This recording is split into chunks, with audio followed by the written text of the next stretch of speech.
Welcome back to the Power of PD YouTube channel. My name is Erica Hurrell and I'm your host. In this week's episode, we are talking about how to build skills in your learners during professional development or during your professional development programs. And so when I say skills, I mean more than just like information. How do you build habits, skills, things that your learners can actually do during your PD? So that's what we're going to jump into today. Most people do take part in professional development because they want to learn how to do something new. They want to become better in a skill.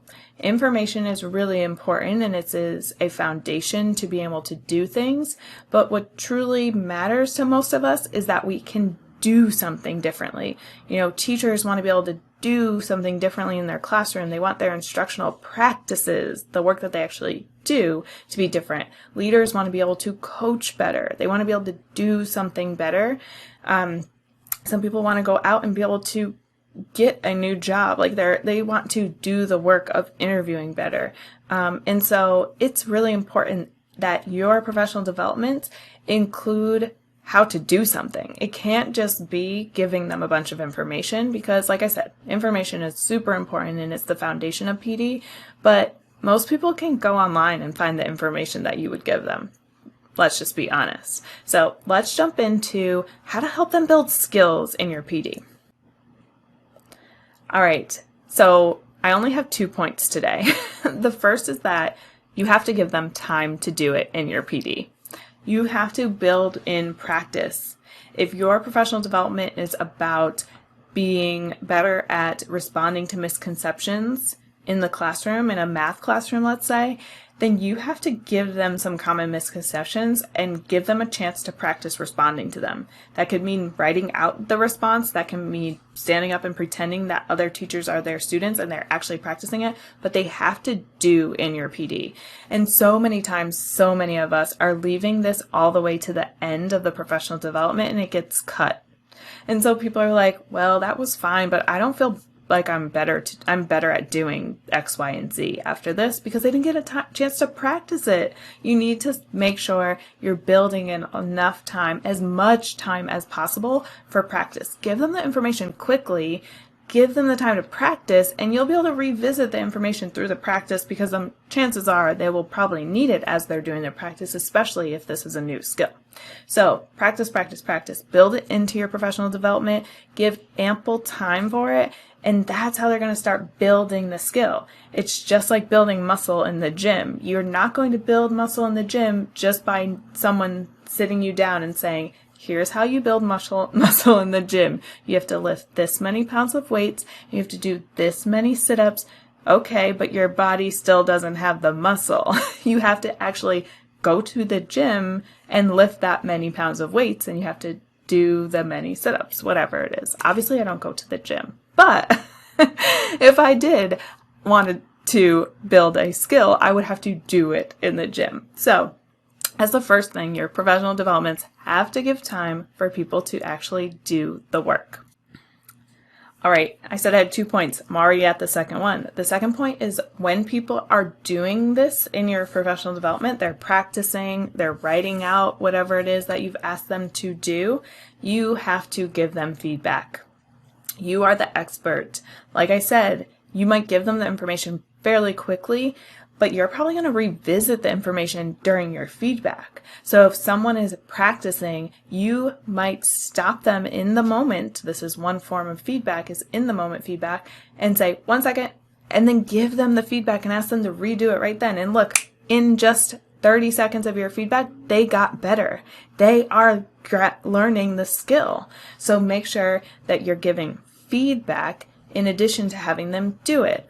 So a couple ways to give feedback. One, I already told you, is in the moment feedback. You can tell them right then and there what the feedback is. You could give batched feedback. So batch feedback is everyone's practicing, you're walking around, you're watching the whole group, and you see a trend that everyone is doing something that could be a little bit stronger. Maybe not everyone, but the majority of people are doing something that could be stronger. After that round of practice, you can say, here's feedback for everyone. Explicitly state it. and then let them jump back in to do some more practice, correcting in that area to get even stronger.